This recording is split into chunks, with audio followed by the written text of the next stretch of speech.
Hello class 10th students. जैसा मैंने आपसे कहा था कि मैं आपके लिए जैसे ही चैप्टर ख़त्म होगा तो मैं आपके लिए एक वीडियो या शॉर्ट्स बनाऊंगी और अपलोड कर दूंगी। आप इससे रिलेटेड जो क्वेश्चन मैंने बनाए हैं सब्जेक्ट से रिलेटेड या टॉपिक से रिलेटेड उसको आप ध्यान से पढ़ेंगे।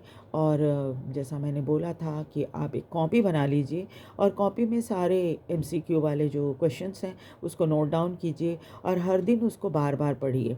जैसे अगर अभी मूड है तो अभी पढ़ लिया, फिर 2-4 घंटे के बाद फिर पढ़ लिया, या दिन में कम से कम एक बार आप ज़रूर पढ़िए उसको।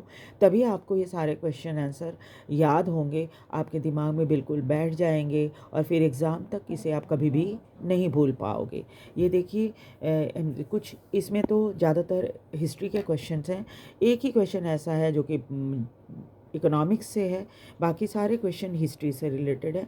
तो आप वीडियो पॉज करके आराम से देख सकते हैं हर क्वेश्चन को, और उसके आंसर मैंने टिक लगा दिए हैं, आप नोट डाउन कर सकते हैं। अब जैसे इस तरह के क्वेश्चन जो होते हैं, विच of the following statement is wrong, तो आपको बड़े ध्यान से स्टेटमेंट को पढ़ना है और फिर इसमें आपको टिक लगाना है। जैसे इसमें मैंने अभी टिक नहीं लगाया है, तो which of the following statement is wrong. तो इसमें क्या है कि फर्स्ट जो था कि Gandhi ji decided to launch nation wide satyagraha against propose Rowlatt act 1919, ये बिल्कुल सही स्टेटमेंट है। ऐसा ही आप बुक में देखिएगा तो आपको सारी चीज़ें मिल जाएंगी। It had been hurriedly pass through the imperial legislature, ये भी स्टेटमेंट बिल्कुल करेक्ट है, लेकिन ये इंडियन मेंबर्स सपोर्टेड इट नहीं। इंडियन मेंबर्स ने क्या किया था, इसका बहुत विरोध किया था। तो ये स्टेटमेंट जो है वो रॉन्ग है। आपसे पूछा गया है कि कौन सा स्टेटमेंट रॉन्ग है, तो ये स्टेटमेंट रॉन्ग है, इसको इंडियन मेंबर्स ने सपोर्ट नहीं किया था। It gave colonial government in India enormous power to arrest political leaders. तो इसमें क्या था कि हाँ, ये भी बिल्कुल स्टेटमेंट सही है कि पॉलिटिकल लीडर्स को अरेस्ट करने का अधिकार मिल गया था इसके कारण। ठीक है, उसके बाद देखिए Hind Swaraj was published in 1908। फिर नॉन कोऑपरेशन मूवमेंट एंड खिलाफत मूवमेंट बिगन। नॉन कोऑपरेशन खिलाफत मूवमेंट ये दोनों कब 1921 में स्टार्ट हुआ था। जस्टिस पार्टी जो है वो नॉन ब्राह्मिन्स की पार्टी थी। अवध किसान सभा में देखिए इसमें भी है, was not the member of this group, यानी अवध किसान सभा के कौन जो थे मेंबर नहीं थे।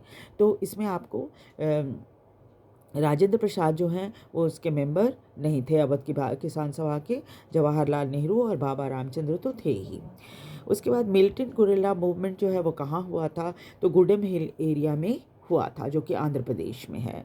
उसके बाद है कौन सा एक्ट था जिसके कारण वर्कर्स को अपने टी गार्डन से बाहर जाना अलाउड नहीं था जब तक आप वो लाइसेंस ना ले लें।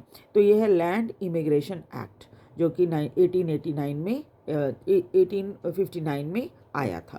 उसके बाद ये चौरी चौरा इंसिडेंट जो है वो कहाँ पर है, ये जगह जो है वो कहाँ पर है, तो ये गोरखपुर के पास है। ये चैप्टर में एक ये बनी हुई पिक्चर बनी हुई है, उससे रिलेटेड ये क्वेश्चन है। आपको पता ही है कि अक्सर जो है चैप्टर से रिलेटेड तो रहता ही है, उसमें जो थोड़े थोड़े नोट्स दिए रहते हैं उससे रिलेटेड भी क्वेश्चन होता है। उसके बाद देखिए और भी क्वेश्चन है जो कि हिस्ट्री से रिलेटेड है। जैसे चौरी चौरा इंसिडेंट जो है किस साल हुआ था, तो 1922 में हुआ था। कौन कौन किसने मिलकर स्वराज पार्टी की स्थापना की थी, तो CR दास और मोतीलाल नेहरू ने। इसमें पूछा गया कि not founder of Swaraj party, कौन कौन ऐसे थे जो स्वराज पार्टी के फाउंडर नहीं थे, तो सुभाष चंद्र बोस और महात्मा गांधी स्वराज पार्टी के फाउंडर नहीं थे। CR दास और मोतीलाल नेहरू ने मिलकर इस पार्टी को बनाया था। उस तरह साइमन कमीशन भारत कब आया था, तो 1928 में। पूर्ण Swaraj was launched in Congress session, कौन से सेशन में, कहाँ पर हुआ था ये सेशन, तो ये लाहौर में हुआ था। आपको पता ही है कि बंटवारे से पहले लाहौर भी भारत में ही था जो अब पाकिस्तान में चला गया है। लाहौर कांग्रेस ऑफ 1929 डिक्लेयर्ड, क्या कहा था उन्होंने, कहा था कि हम इंडिपेंडेंस डे मनाएंगे, कब मनाएंगे, 26 जनवरी 1930 को। ठीक है। उसके बाद देखिए और भी क्वेश्चन है। अभी तो इस चैप्टर से बहुत सारे MCQ बनेंगे। मैं धीरे धीरे करके पार्ट वाइज इन सभी के MCQ डाल दूंगी इसमें वीडियो में, और आप इसे बार बार पढ़ते रहेंगे। जनवरी 1930 में गांधी जी ने लेटर भेजा था किसको, जिसमें 11 डिमांड्स उन्होंने रखी थी। उन्होंने लॉर्ड इरविन को ये लेटर भेजा था। और सॉल्ट मार्च जो है गांधी जी की साबरमती आश्रम से कहाँ तक हुई थी, तो डांडी तक हुई थी। विच of the following statement is wrong. अब देखिए ये इस तरह के जो स्टेटमेंट वाले क्वेश्चन हैं, आपको सारे स्टेटमेंट खूब ध्यान से पढ़ने चाहिए, ठीक है। Gandhi ji started salt march with 78 trusted volunteers, ये बिल्कुल सही स्टेटमेंट है। ही मार्च ओवर 250 माइल्स, नहीं 250 माइल नहीं चला था वो उन्होंने 240 माइल्स चला था। He with his volunteer walk for 24 days, और इसीलिए 240 माइल्स था तो 24 डेज तक उनको चलना पड़ा था पैदल।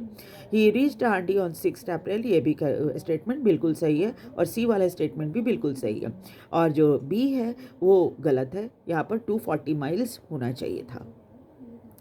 अब्दुल गफ़ार खां जो थे वो किसके डिसाइपल थे, तो वो महात्मा गांधी के डिसाइपल थे।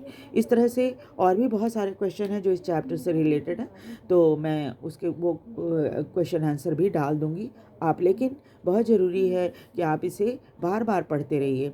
नहीं पढ़ने से याद नहीं होगा, तो सबसे बड़ी कुंजी याद करने की यही है कि जो है वो ये है कि आप एक बार इसको लर्न कर लीजिए और हर दिन इसको एक बार ज़रूर पढ़ लीजिए, तो क्या होगा कि आपको हमेशा के लिए याद हो जाएगा और कभी भी नहीं भूलेंगे आप।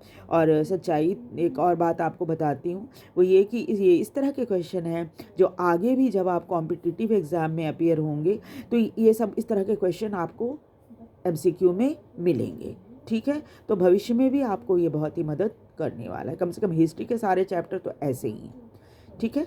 तो आप वीडियो को ध्यान से देखिए, लाइक और सब्सक्राइब कीजिए, और साथ ही साथ मुझे कमेंट करके बताइए कि आपको इस तरह का वीडियो और चाहिए, हर सब्जेक्ट में चाहिए, हर सब्जेक्ट इन द सेंस कि जो इकोनॉमिक्स है, ज्योग्राफी है जिसे अभी मैंने स्टार्ट नहीं किया है, वो जल्दी इसको स्टार्ट करने वाली हूँ, और इंग्लिश के चैप्टर्स भी स्टार्ट करने वाली हूँ।